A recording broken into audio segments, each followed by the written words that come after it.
I'm Alex. I'm Val. And we are here for the season finale of 6A. Holy moly. Kaisha.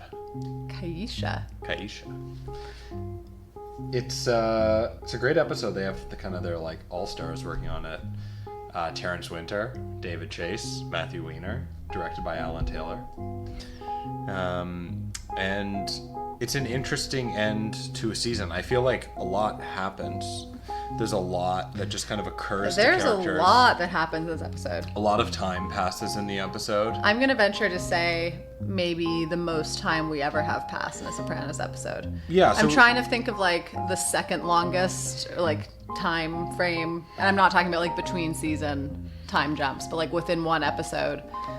Right. Like how far we get, kind of. I think this was like one of the longest. Well, I can't think of another episode that structures itself around two distinct holidays. I know. So, and this one we're starting at Thanksgiving and we're ending before Thanksgiving. Yeah, even before Thanksgiving and ending up with a lot of activity happening around Christmas. And which aren't that far apart in America. Right. Yes, confusing for us as Canadians. Yeah. That's very long. Yeah. But it's still like a month apart. I wonder what the Sopranos do for Canadian Thanksgiving.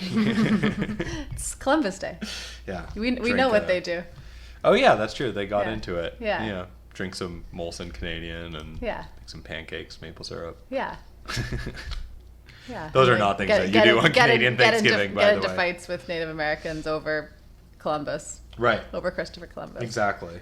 Yeah. For me, I feel like the holidays are kind of a central point of this episode, though, because I think it kind of brings up the question of what are people giving to others at these moments of giving or charity or doing things for your loved ones. So what is being given? And I think that comes up in different ways, but a lot of the time people let's talk about that. You want to think about what we want to talk about this episode a little bit, and then this podcast? Yeah. Because there's a lot.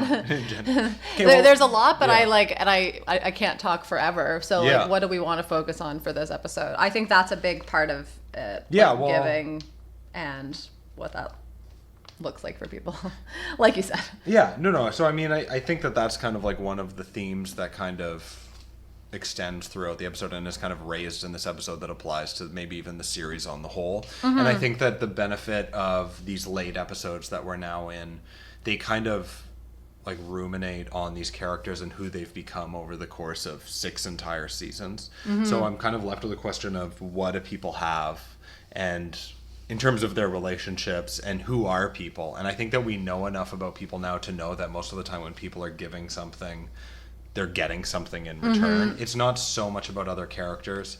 And the other thing that happens in this episode is that everybody kind of seems to be wanting more, to not have what they want, to be maybe getting these things, but a lot of it is kind of contrived and manipulative. Like, for instance, like Tony's Christmas present to Carmela of this spec house is clearly in his own self-interest. And but we see it in smaller ways too. Like, I think even like between the relationship between AJ and Blanca, like they're both getting something out of that relationship, and I feel like maybe it's controversial. I feel like she's being a bit manipulative to like she's seen AJ's tax returns or whatever knows who Tony Soprano is, so she made a choice to go after AJ. But then in the end, like, and then also they might actually have this kind of okay relationship, but it's based on this exchange. It's based on like, you give me this, like you're like, well, a guy who will go downstairs and give your bike away to get, thugs. Do you think she knows that he just gave the bike away? I don't. Who knows? Probably not. Fisher. Like, yeah. He just got from his parents last Christmas. It's this exchange of services, right? I mean, that's a pessimistic view, but probably. I know, I am pessimistic. Probably. And I mean, again, like I think their relationship actually seems to really work in the end. So far, I mean, we've had about 5 minutes. Yes, you're correct. Seems to be great, though. But yes, this whole concept of like what you give and what you get in return is huge. Right, totally. And it really made me think about it, too, in the last scene. Because we're left with a season finale, and the last scenes are often pretty relevant to interpreting the seasons on the whole, or maybe interpreting some of the major themes of the show in general. So we have everybody together. They're all at the Sopranos. There's something missing. Exactly. Meadow's not there. So, and that's focused on, and we actually never see her in this episode, and we're progressively seeing her less and less. And so I feel that her presence is diminishing, much like it did after the end of season 3. When she ran away. She's not a part of this world. She's not as much a part of this world, and so we're not seeing her as much. She's kind of escaped that orbit. But the characters also aren't seeing her as much. Yeah, which we've talked about before is actually probably a good thing. She's actually managed to kind of escape from this environment. And yet, But they can also, for Meadow does have good characteristics. The people around Meadow also do benefit from her input in some ways too, you know? So again, her being away is a good thing, but it's actually not that good of a thing for the characters who are left behind. But do you think it actually has any, well, it does have an impact, but do you think it actually can, save any of these characters at this point? Do you think it can really have any not impact save, on... but it is, for me, it's that's kind of what we're supposed to think about Tony, right? Is there a possibility that he, loves his kids enough and loves, I don't know, is a thoughtful enough person that Meadow or whoever could actually make him a better person, could actually, save him?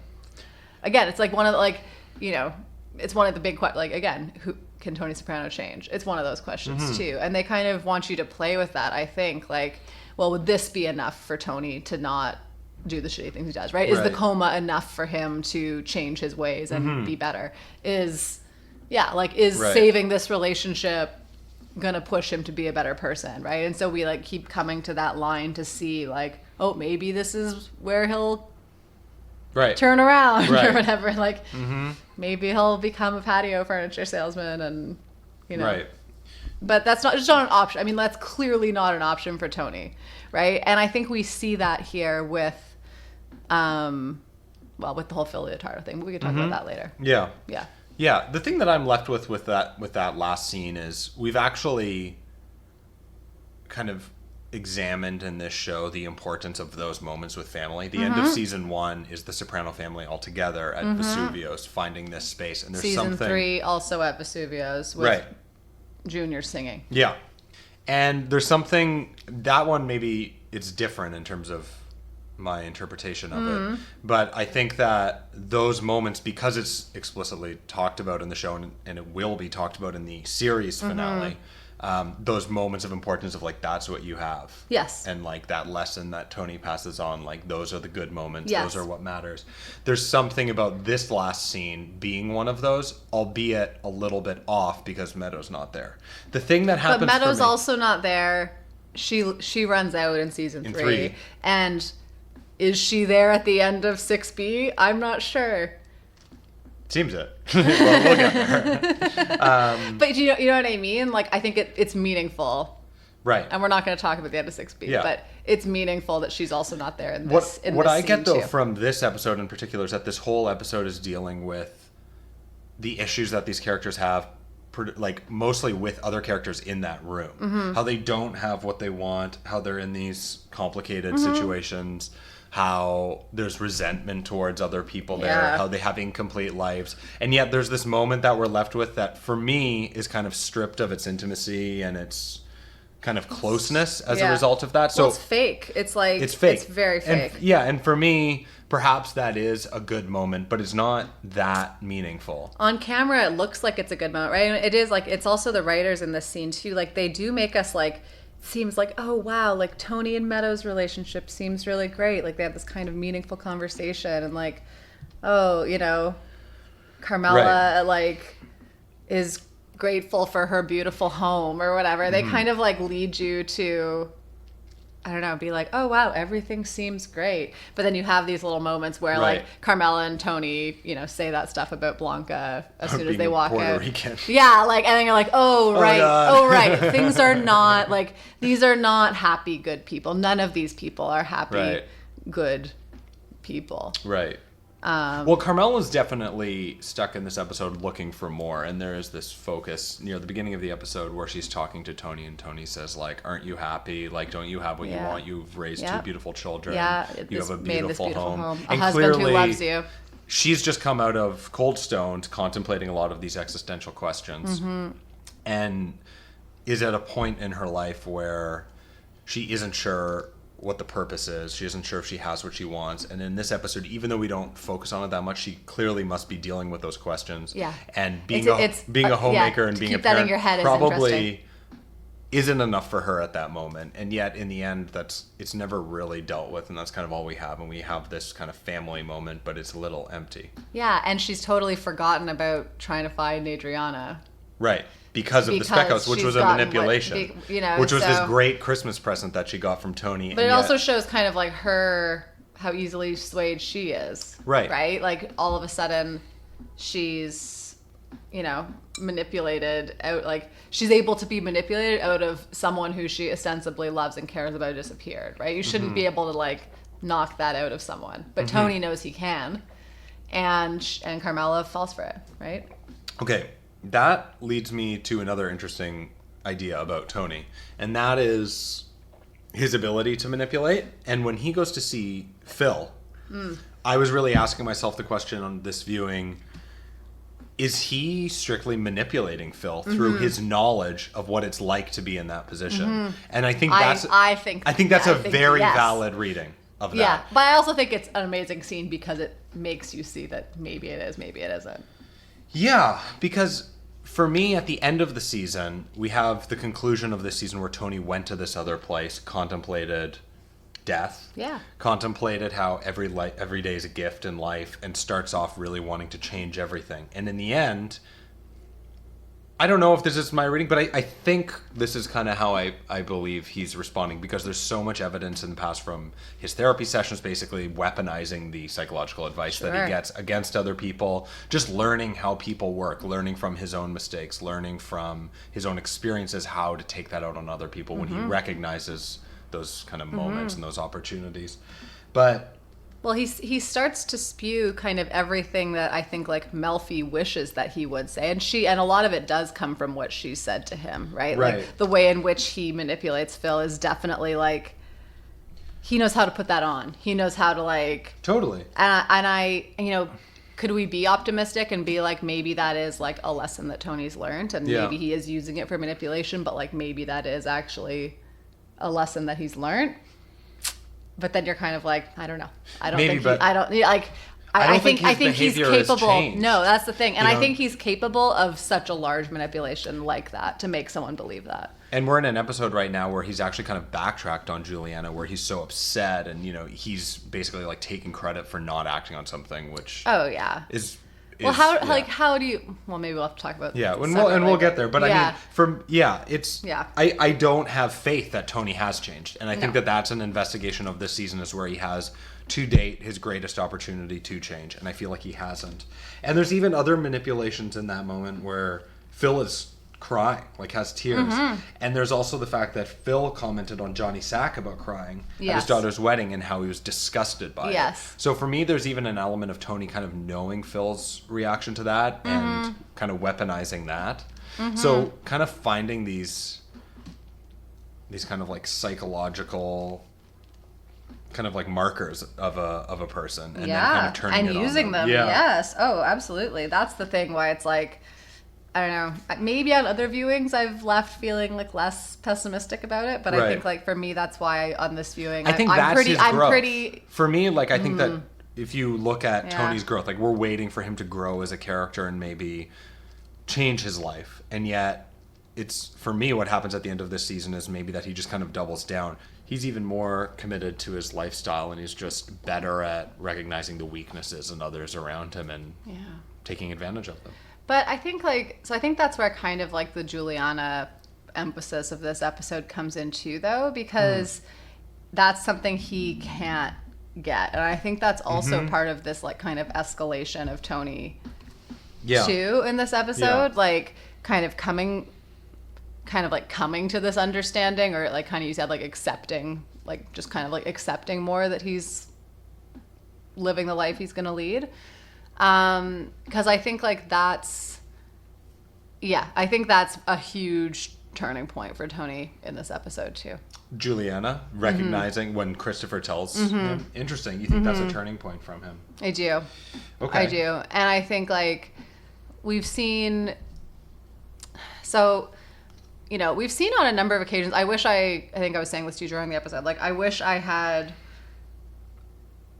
gone and looked and actually found the episodes in which this happens, because I think that would make my argument a little bit stronger. But we don't do that for this podcast, so you'll just have to kind of bear with me. I can remember at least 2 other times where Christopher, like Tony is threatening Christopher's life, right? Or Tony is deciding between, like, you know, what to do with Christopher, right? Like, what are we going to do with him, right? And so I think, like, this, like, we see this happening here in this episode, and it kind of hit me, like, so when he was outside of the NA meeting or AA meeting with the guy who's also in the mob and in, what's his name? Oh, Guy, yeah. You know who I mean. Okay, sorry. This is, like, again, we just watched it. Our minds are full. We're focused too much on symbolism. Yeah, but we are. And he's telling him about his relationship with Juliana, right? And he's talking about, like, what that would do to his relationship with Tony. And then they switch to talking about the fact that she's an addict, right? Like, that she's also in recovery. And it was making me think about how, like, Tony really is, like, as poisonous for Christopher as those drugs are, and both of those things, like Christopher using again, but also Christopher, like, being in a relationship with this person who Tony kind of, like, covets or like has ascribed some kind of power to in some way. Those things are both, like, instances that would put his life at risk with Tony. Interesting. Again. Absolutely. Right? Yeah. And so, and also, like, not to mention his own life at risk by just, you know, using drugs. Totally.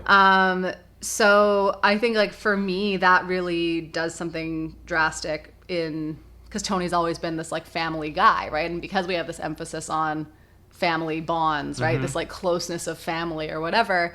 And then we see that it's kind of this facade or, I don't know, veneer of some sort.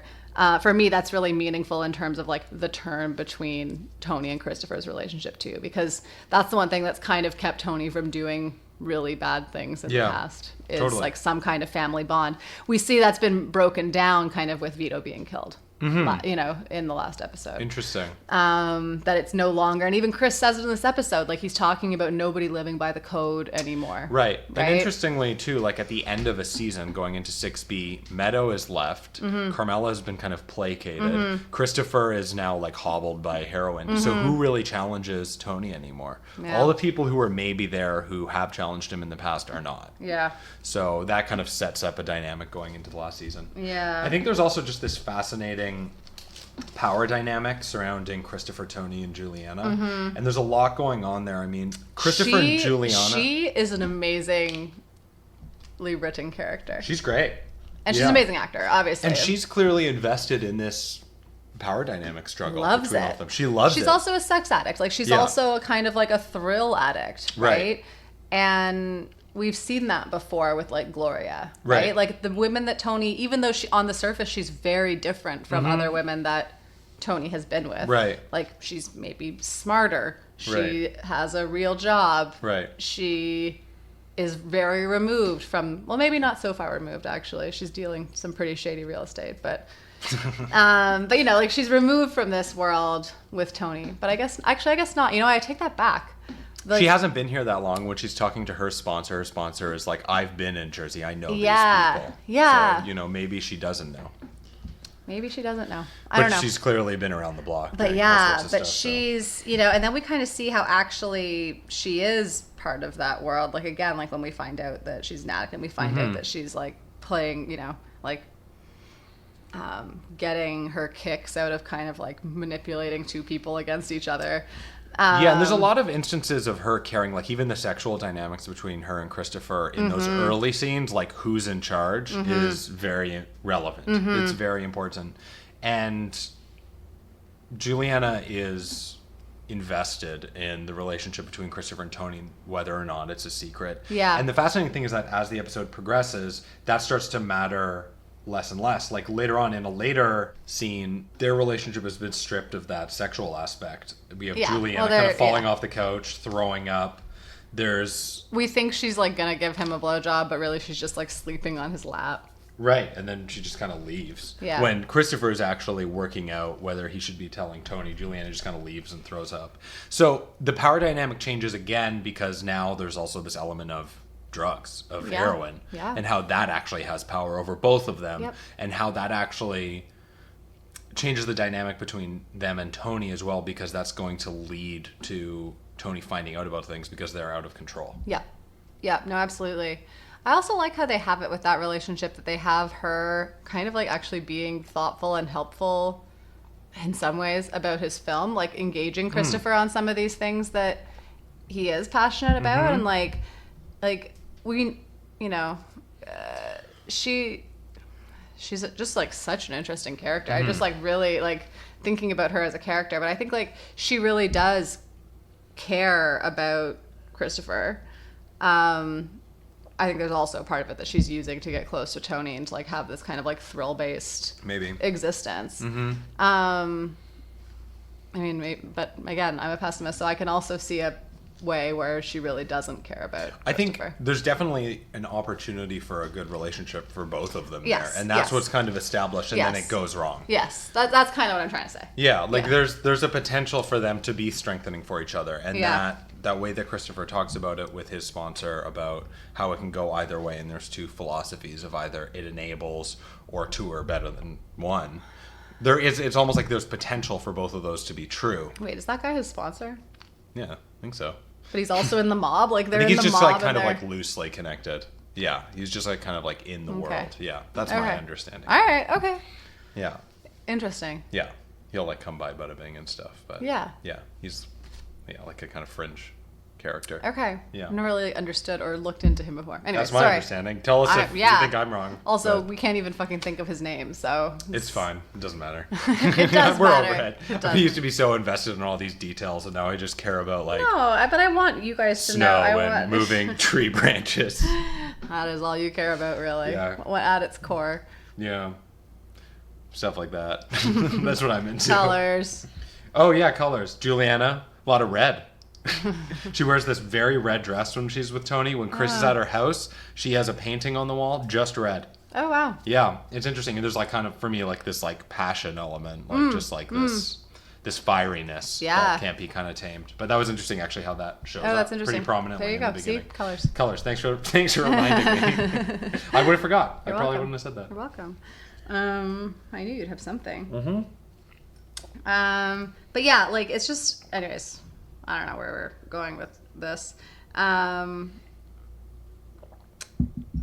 I don't know. I just like, I'm just finding like these last two episodes, I don't know if I really, again, I think I said this even last episode, I don't think I really appreciated that this is the way this season ends. Right. With these two episodes. And it's really, really interesting because I think to take an episode, like, okay, we met Juliana at the beginning of the season, right? With the Jamba Juice. Well, not even at the beginning, like in the middle of the season, really. Yeah. With the Jamba Juice purchase, right? And then this is where we end. There's a ton of time that passes.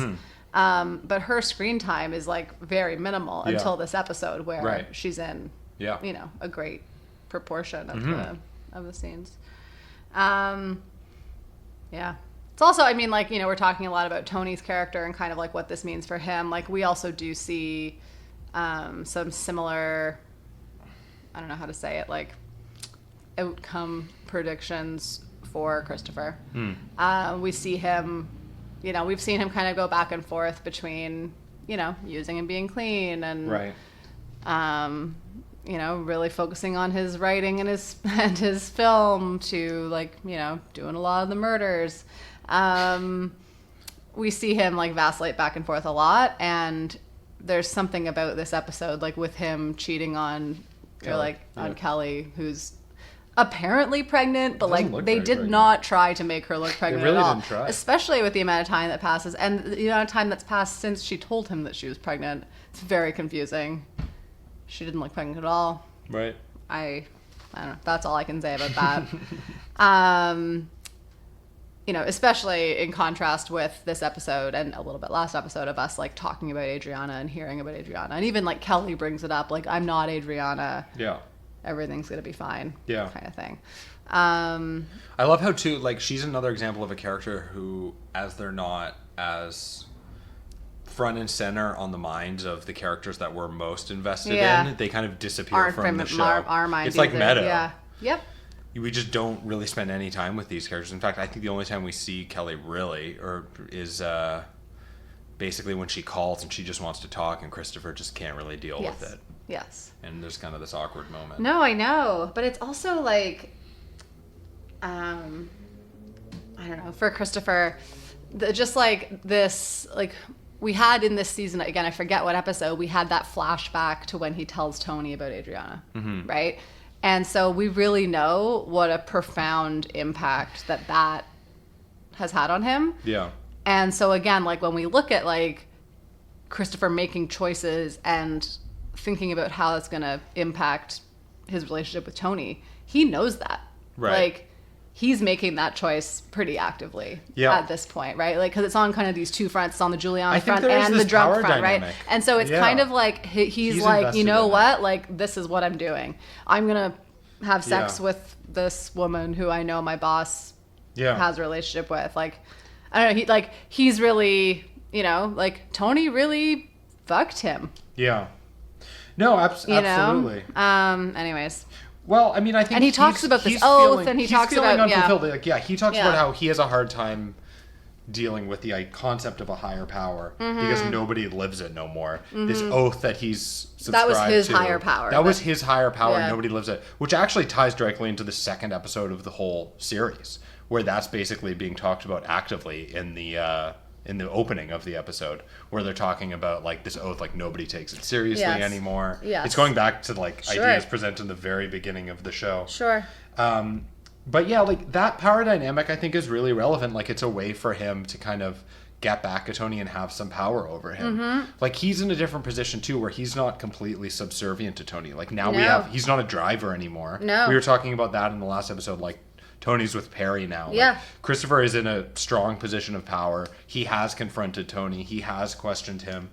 And it's interesting, actually, for me, like, how he plays it off to Tony when he is confronted. There's something that actually reminds me of the way Tony deals with these difficult situations where he kind of diverts attention away from something that would incriminate him. Yes. Like, when Tony sees him with Juliana, Tony says, that's an amazing scene, but he says that she's a friend of Kaisha, which is fascinating, and that's also the name of the episode. Of course, which is this non-existent character. Yeah. So the name of the episode, of the final episode of 6A, is a non-existent character. And it's kind of this scapegoat. Yeah. It's kind of, and it's fascinating because it shows Christopher's ability, even while high, to kind of plug into Tony's weaknesses. Like we were talking about Tony's ability to weaponize these opportunities, these openings, and the psychology of others. So he's actually playing into Tony's stereotypes. Sure. Yeah. Oh yeah, I'm going to get her a Luther Vandross box set for Kaisha. Like we know about Tony's preconceptions and racial stereotypes ideas, and racial ideas. And Chris weaponizes that against him. It's fascinating too. Like Tony does the same thing, even in this episode. Like when he's talking to Carmela about Adriana, you can see kind of the gears moving in his head when Carmela comes and asks about a private investigator, and he says, "Did you ever think it's an invasion of privacy?" Yeah. Like it's just this way of diverting, and that also goes back to the beginning of the show. It's just the way that Tony has always kind of operated in the world. Yeah. But now we see Christopher kind of doing it as well. Yeah.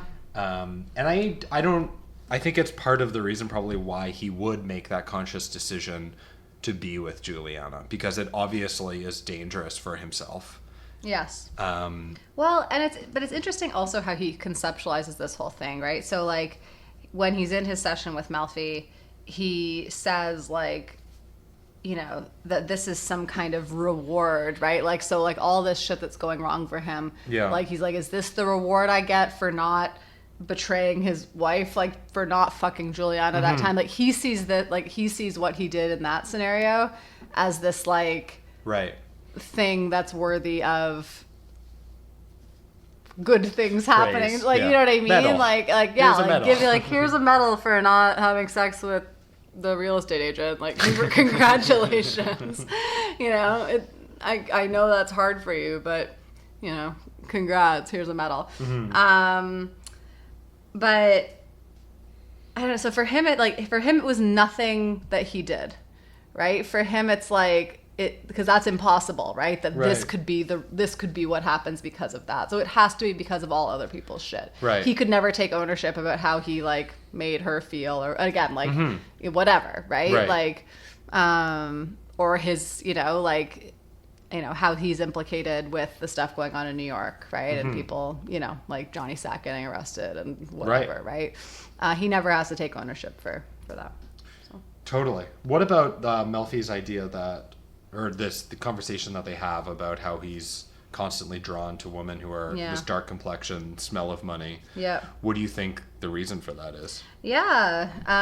Well, it's funny how I like how Tony says like, well, maybe that's why I still come here. Like, maybe. Is it that Tony why does Tony go to therapy? Right.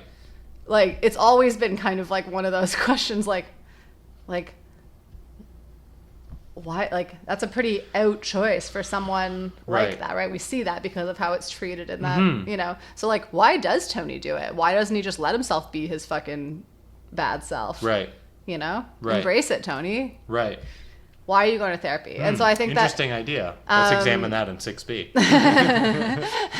Okay. But that's I think that's, and I don't think we've actually talked about that much, but I think that's a really central part of this show. And he says that without hesitation, basically. Yeah. Like, so I was like, that actually, like, whether he meant it or not, that actually I think is a lot of insight into Tony and his motivations and kind of like how that he could like sit through therapy as a patient in order to like manipulate someone into like paying attention to him and spending time on him, right? I guess he's also paying her, but like there is this like he gets something out of her paying attention to him and like caring about him and listening to his fucking crazy manipulations. Yeah, and we've seen Melfi progressively get more and more weary of this whole process and find herself. Yeah, but she also, what a weird this is like also one of, I don't know, I think like a very unimaginably weird patient-doctor relationship. Like we've talked about this before even, like she would have dropped him a long time ago. Probably. In the real world, but she's crazy. It just like, seems that it's not effective. It Yeah. just seems like they aren't probing anything, that he's not really taking any of this to heart, that there's no real growth. But like to go back to your question though, like what is it about all the women who Tony dates are, like you were saying, like share these similar qualities? What are those qualities that they do share? Or are they like, is that kind of also like pretty superficial? Like, I was gonna say, like, image-based. are they really the same? Like, are those also characters independent but not that independent?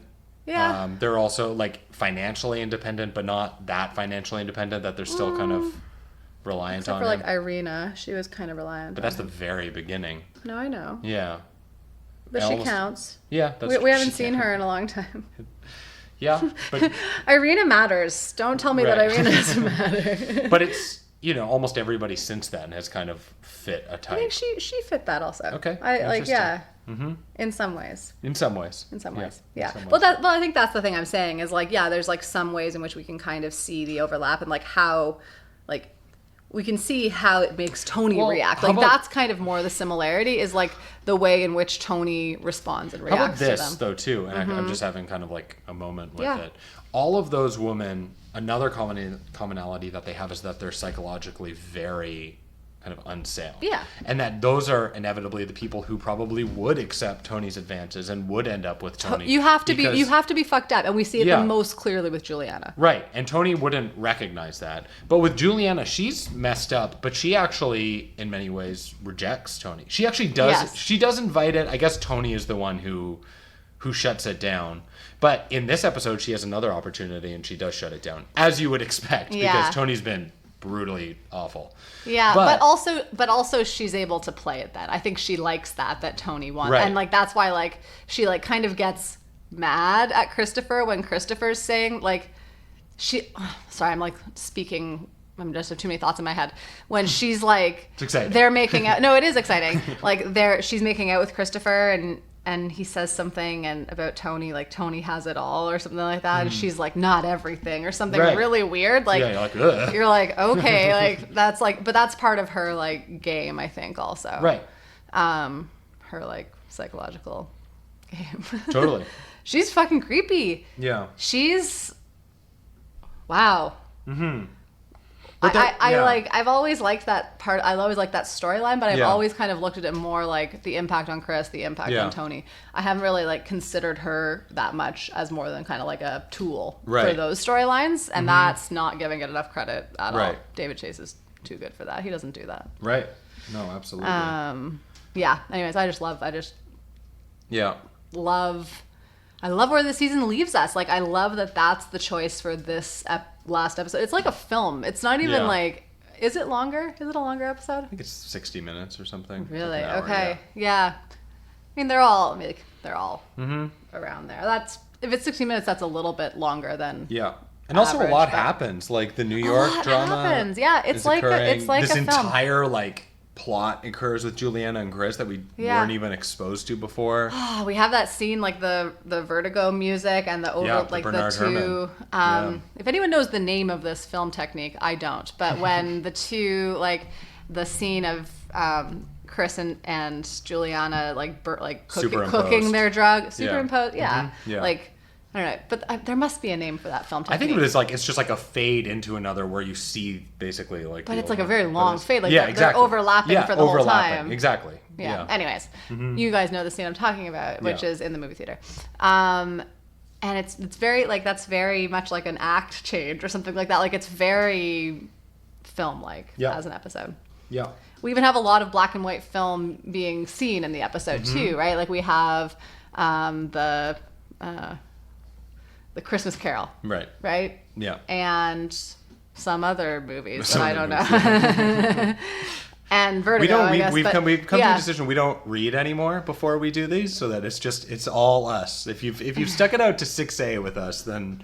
You know, we found that a lot of the things that we've gone to check out, there's a lot of regurgitation of other people's ideas when we've gone out there. So we're trying to stay away from that. And it's hard not to do, like, it is hard to, like, you know, not, because we're very passionate about, like, reading. Yeah. Like, we want to know other people's ideas. That's why, like, we want people to email us and stuff like that. Like, I want to know other people's perspectives. Absolutely. But it is hard to, like, keep your own kind of pure. It's difficult. Yeah. Even when you're making an effort. Yeah. And I know that actually the people that I think we respect the most in this little Sopranos community actually have done that. Like, for instance, like Sopranos Autopsy, I know he makes a note that, like, at that time, nobody was really doing this as much. But he didn't read AV Club before writing his because of the ideas there. It's just too easy to kind of get those ideas into what you're saying. Well, so we love Sopranos Autopsy. We've said that before. But yeah. And I mean, like, there's other great essays and things like that out there. There's a lot. You know? I mean, it goes way beyond just podcast, the internet, and the internet community. There's a lot of academic writings that are really great. But yeah, it is hard. So yeah, obviously, like, we've read a lot of them before. Yeah. Not the Sopranos Autopsy, weirdly, because he's just writing these ones. Yeah, he's just doing that right now. So we haven't read his 6A or 6B. And you should too, if you haven't already. Yeah, no, definitely. Anyways, amazing. And if you're listening, Sopranos Autopsy, you want to hang out. He's definitely not listening. We'll buy you a beer. Yeah, he's not listening. Where were we? But how about Kaisha, the title? Yeah. So I think, it's just fascinating that the title is coming from a non-existent character. And I think that there is this deflection aspect. There is this kind of creation of space that can kind of take accountability away from yourself in different situations. That's very relevant to the show on the whole, and very relevant to who these characters are at their core, who they've evolved to be. What do you think? How that links to the Kaisha? Yeah, I think that there's a focus, obviously, that our attention is brought to on Kaisha by the name of the episode. And Kaisha doesn't exist. It's like one of these parts of the episode that actually occurs very quickly. It's mentioned one time. It's mentioned by Christopher. He said, "Is a friend of Kaisha." Yeah. That's it. Yeah. And yet it's a finale of the season, and there's a lot that's happening. So why is our attention brought there? I know. And I think that it's a reflection on who these characters are and how they basically manipulate to kind of get what they want. Yeah. Yeah, it's hard and it's to also, say. I like it because it's like it's like, loaded with so much more. It also is loaded into this racial prejudice, this inability to think outside of your own world outside of your own orbit. These this prejudice that can exist and can kind of impact people and the way that they're living their life. I think it's very relevant to the episode on the whole. Totally. I don't have like a good theory of my own, but I definitely agree with you on what you're saying. Yeah. I haven't quite. I think it's worth wrapped my thinking head. about. I mean, obviously, it's like very worth thinking about. I just like haven't had enough time to think about it. That's okay. One of the scenes that I really like, and again, in some ways it is linked because it's like these, I don't know, almost these like shells people wear in order to get through life, right? And so like kind of like selling yourself in a certain way to appeal to other people. So I think about it when Bobby comes to see Junior, and we haven't seen Junior in a long time, right? Like maybe have we seen him once this season? Barely. Yeah, we have, but yeah, I know we've seen him once. Well, this season, I mean, he's all over in the beginning when he shoots Tony. But you mean like since then? Yeah, that's what I'm saying. Yeah. And Bobby comes in, like he obviously like loves Junior and whatever, but he can't love Junior, right? Like he can't, because of the implications of that Junior shot Tony and like whatever, like he can't be kind of like this lovely part of himself that cares about this old man who he used to take care of, and who, again, like, and with Junior, like maybe he really just did want to give them a Christmas gift. Bobby and Karen, he just wanted to give them some money, even though Karen's dead. Well, Karen's dead. Yeah, Karen is dead. That's true. But but that acting in that scene and that writing in that scene, right, where it does play back and forth on Junior being, like having dementia, but also coming out with these like very real truths and like very accurate things about people and the world. I don't know, it's like so well written, it's ridiculous. And you're left questioning kind of like who is, again, like always, kind of like which Junior do we kind of believe, or we just kind of like have these two Juniors that are held simultaneously. But I think that is like, does anyone really exist? Like Kaisha might as well really exist because she was real enough in that scenario. Like she was like able to be scapegoated as this, lie to, bring Tony down. But yeah, it's like who is anybody? It might as well be anyone's name. Right. Because no one's kind of their true self. Everyone's kind of constrained. I don't know. For me, also, the dynamic between Junior and Bobby kind of plays into this power dynamic as well. The fact that Bobby is giving back the money just further reinforces that in terms of the power dynamic of the Sopranos family on the whole. Junior is just left at the end of this season with absolutely no power. Like he has nothing. He can't even send money to people that he cares about. And that plays into this concept of Christmas gifts because that actually might be one of the only gifts that we see that actually is caring and comes across as genuine. And he's not even allowed to do it. It's actually giving it back to him. It's actually, But then he does use it for manipulation later because he gives it to that nurse. To be and that's the point of these gifts. I think that, that concept of like if you were ever questioning it, then it kind of solved it for you. The other one, too, is Agent Harris and his Christmas gift. Oh, yeah, I want to talk about that one, too. Yeah, of telling Tony about this threat against somebody very close to him. Why did he do that? That's a great question. That's a hard one to answer. Agent Harris is complicated. I mean, I think that's one where I want to read it as just a genuine caring for Tony for whatever reason. Yeah. Like over the years of being involved around him, he doesn't want bad things to happen to him, and he kind of helps out in those situations. Yeah. Maybe also like as he deals with terrorism, he just doesn't. It just kind of doesn't seem to faze him as much anymore. It doesn't seem as important. Yeah. But I think there does seem to be like a genuine kind of bond between those two, even though it's obviously complicated. Yeah.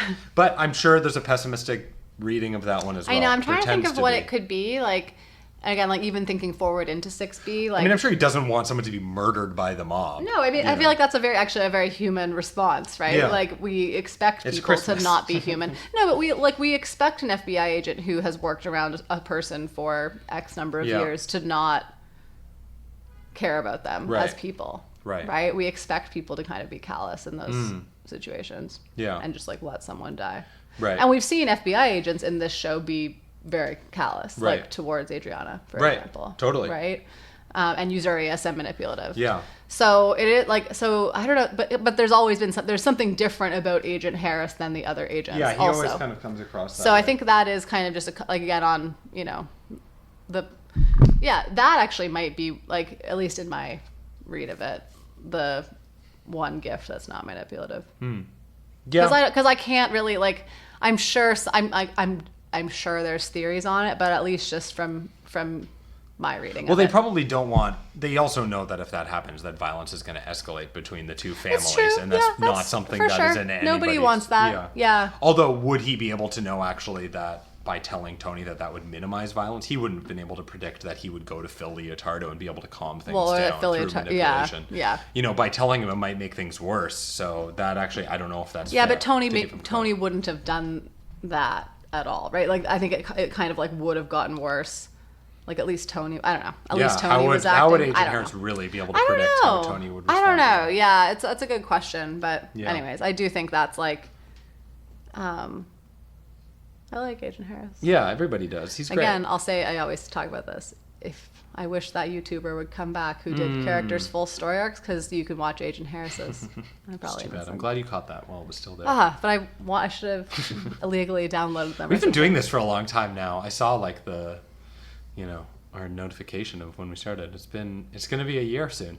Oh, I think really? we started in August. Yeah, Oh, that was wow. a long time ago. Yeah. Oh, man, we didn't. Well, it takes a long Finish it time to within a do year. a review of every episode of The Sopranos. I mean, and in some ways, it took us a very short time. There's a fucking shit ton of episodes. Goddamn lot of these episodes. There's only 52 weeks in a year. Like, that means we were, like... Yeah, we really went for it. We really went for it. I don't know, whatever. Whatever, it's cool. Yeah, we're fine, don't worry. Yeah, we're doing great. Yeah, it's funny, actually. Well, we've talked about this before, but often when we watch Sopranos... We get depressed. We get depressed. It happens. And there's been a couple things that have been going on recently where, like, we, like, have had some, like, pretty, like, epically deep discussions with people, and, like, there's just been a lot of, like, with our, like, thinking about our own families. I'm speaking. Anyone's listening. It's real life. But we've been thinking a lot of these things, and we were kind of like, oh, we're also watching Sopranos. Like, that makes sense why these are feeling, like, really deep and dark. Right, existential dread. I remember Existential this. crises, yes. Oh, That's right. I remember this from... let's surround our whole life with this. Yeah, I remember having the same issues around the same time when we were watching 6A. Interesting. maybe we need to avoid Sopranos for a little while and We see probably will after this. see if our relationships get better. Yeah. No, Yeah. our relationships are fine. Yeah, they're doing great. Yeah. Sorry for that side Yeah. turn. I have some nice little side notes from my Yeah. notes. I have got... Yeah, go for it. I have some, like, longer side notes. Like, Longer if that side makes, notes. Let's do that. If that makes sense. Yeah. I wanted to talk a little bit, and this is maybe just my last thing. Maybe the rest of mine aren't longer, but Carmela putting stock in her dreams that Adriana's dead, right? And we forget that these other characters don't know. I guess we don't know, technically, that Adriana's dead. We never saw the body, but we know that Adriana is dead. We forget that the other characters don't know that, right? Or, like, they can't assume that of the people that they love, right? That could actually be something that they could do. And it's interesting about Carmela and Tony, I think, because of the overlap with that and with Big Pussy in season 2. Because that's how Tony knew that he had to kill Pussy. Right? Like, he put a lot of stock in that information that he received in the dream was true. Right? And Carmela's doing this. I mean, again, it's not long lasting. She doesn't follow through on it like Tony does. She gets diverted, but, like, she's like, I know that she's dead, and, like, Liz LaServa knows she's dead, right? So I just thought that was, in terms of, like, similarities between Carmela and Tony, really interesting. And a lot of characters in this show. Even Chris talking this episode about the oath, like the ceremony, and, like, he's like, no, this is real stuff. Like, we have a saint card in our blood and whatever, right? Like, Chris really, that is his higher power, really. Like, that's what he really believes in. Yeah. Right? Yeah. We have reference to religion. We have all these things that are people's higher power. But a lot of our characters put a lot of faith in what dreams tell them. Definitely. and it's an interesting frame for. It's like we've talked about before. It's like a lot of the most pivotal movement of the narrative Is through dreams. Comes through dreams. Yep. Yeah. So, anyways, I just thought that was an important part of this episode, and I'm glad we kind of ended on that. Yeah. Because we start off kind of in a dream also, right, with Tony. I mean, Right. sorry, like I'm neglecting even like Tony's experience as Kevin Finnerty. Yeah. That's also very real to him, Yeah. right? And we see that when he Yeah. talks to Phil. But we this is something that's very real to him. We Like yeah. he went somewhere. Right. And I Totally. believe him when he says that that's how he feels. He's grappling with that. Yeah, absolutely. And he doesn't just blow it off as some kind of coma Yeah. Yeah. or whatever. And interestingly, I find that Tony maybe is having less dream experiences than he used to in the show after he comes back from the coma. I can't really think of many examples of where he's interpreting information from dreams and letting it move him forward. It's almost for me like he's kind of closed himself off and now he's weaponizing it against others. Like he's just living his life and he's not even reflecting in the same way that he used to. No, he's not. Yeah. So that's something to think about Yeah, too. interesting. My favorite note, this is really quick. My Okay. favorite note of all my notes that Yeah. I took, I did one note that just says, Tony. Well, I had one that I thought for a second said Tony Bennett, but it actually says Tony Beret. Oh, Tony Beret. Do you want to talk about that? I mean, he looks very silly in that beret. Good point. And why would Carmela even get him that from France? It's a joke. It's like a dare. Yeah. I dare you to wear this very silly hat. Pretty much. I think that's it. I love the passage of time, like actually yeah. the way that we get it at the beginning, like the turkey, Elizabeth Lacerva, this conversation about the Salvation Army, how Adriana always gave money for Thanksgiving. Like it's just really like kind of slick ways of letting us know where we are, when we are. I like the flashback of Chris and Juliana and how they met, because we wonder that at the beginning. We're like, how do they know each other, right? Totally. Like, I guess they saw each other in front of Satrials, Right. like, but we're like, is that how they know each other? And then we get the backstory that Seems they like met a at. stretch. Yeah. Yeah, like, but you're like, huh? Like, how did that possibly happen? And then you get to see it. And I often don't really like flashbacks like that. I like it. I like it in the Chris tastefully in telling this, Tony about Adriana. I liked that one. This one I also like. Yeah. Because I like gratuitously in no, this show. no. I like when Lil Carmine uses the word expired instead of transpired. Great guy. Yeah, he's so smart. Super smart. I like, speaking about passage of time too, the progression for Christopher and Juliana of their use of drugs. A lot is kind of left unspoken. Well, she's like, go get this tea. The like valerian tea like or she's whatever. coughing. He's like, I'm gonna go get the over-the-counter stuff, Yeah. and she's like, no, don't do it. So we start kind of there, or actually we start before, where they're actually like seriously working on themselves to not go back to what they were doing. But then it's like, let's get this valerian tea. Let's get like 8 to 10 of them from the health food store. And then it's from the same family. And then the next thing we see is them in a car with drugs and they're heating it up. So it just kind of progresses from there. It's really such a journey in this episode. It it makes my stomach hurt. It's just like Michael Imperioli is just one of the most spectacular actors I've ever seen. I agree. It's crazy. We were talking about that scene where he comes out of the car, sees Tony, kind of does a double take. But then knows he has to act normal. But is also acting like he's high. It's incredible. There's a lot going on. So good. So believable. Yeah, it's on it's all amazing. fronts. Yeah, it's really amazing. Unreal. I also just I wanted to talk just briefly about AJ. That was one of my longer ones, and his we haven't even with, touched AJ. I know it's a long one, but that's good. That's why I wanted to think what we were going to talk about. Right. Like I was like, there's a lot in here. Yeah, there is. But AJ, like this relationship with Blanca. We really see how AJ is not his father in this episode. And I think that's one of those questions we've been dealing with a lot this season, right? And we see it with him, his problem solving skills, I'll put them that way, of of giving his bike away, right? Like he's not I mean, he's not strong enough to take on those 3 guys, but he's also like not violent enough to like have that be his nature. That's not his nature.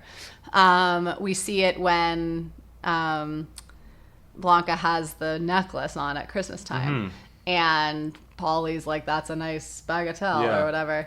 And Christopher's like, "Oh, that's a nice piece. Like, where'd you get it?" Yeah. And AJ's like, "The mall," right? Like, you know, like he went and he spent his money that he makes working construction. Right. So he actually, like, I was talking about last episode, like that scene with Tony and AJ when Tony gets him the job working construction, that like he wants this life for AJ.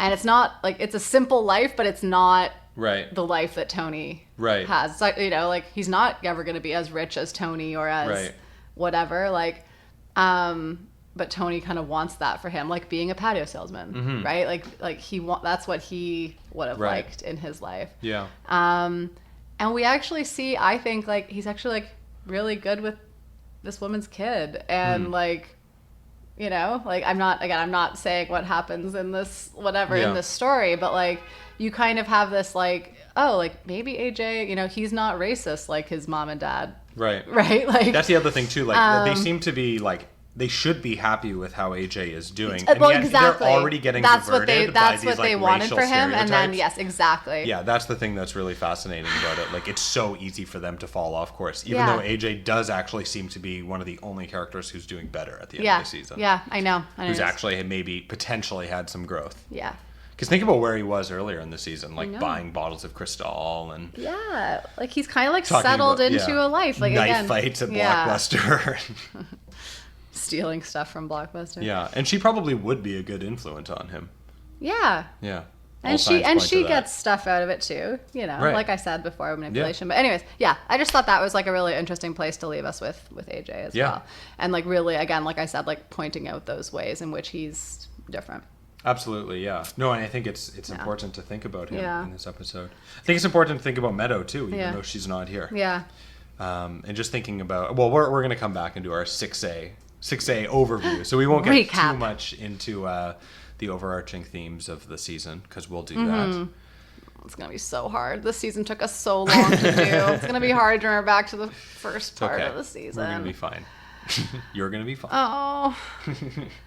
Also, I don't know, I just like, just to go back to AJ for 1 second, I think she's faking her orgasms. Right, yeah, is AJ really that good? Yeah, no, maybe she definitely, but she wants to make him feel that way. I think that was, because it focuses so much on her face.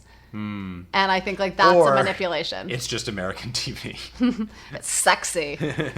We just wanted to see that AJ, but it is the AJ Sopranos, having sex. We just needed that. That would be like David Chase to take that scene and like imbue like secret meaning in it, and like a reflection of like her psyche and her manipulations. I think it totally is. It's amazing. I think it totally. Really, you don't think it is? You think it's gratuitous? If it's written, you think it's a gratuitous sex scene? I think you're right, and that's amazing. It's great.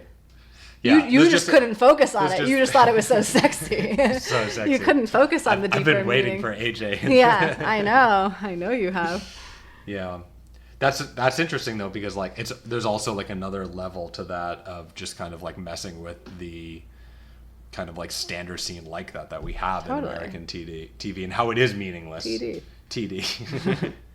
How they're completely meaningless. It is gratuitous. It is just kind of thrown in, and yet you can actually read that one scene for deeper meaning, much like you can read every scene in The Sopranos. Well, in the Bada Bang, you can read all those scenes too. Just because there's naked bodies in them doesn't mean they're less meaningful. Yeah. It's like Bogdanovich said, the director who plays Elliot Kupferberg in the show. It's like every scene in this show has a deeper meaning, and that's what makes it one of the great art pieces of the medium. Totally. Yeah. So, thank you for listening. Yeah. Those are my stray thoughts. Yeah, me too. Tony. I'm good.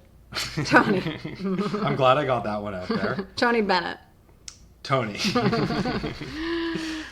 do you think about the last song?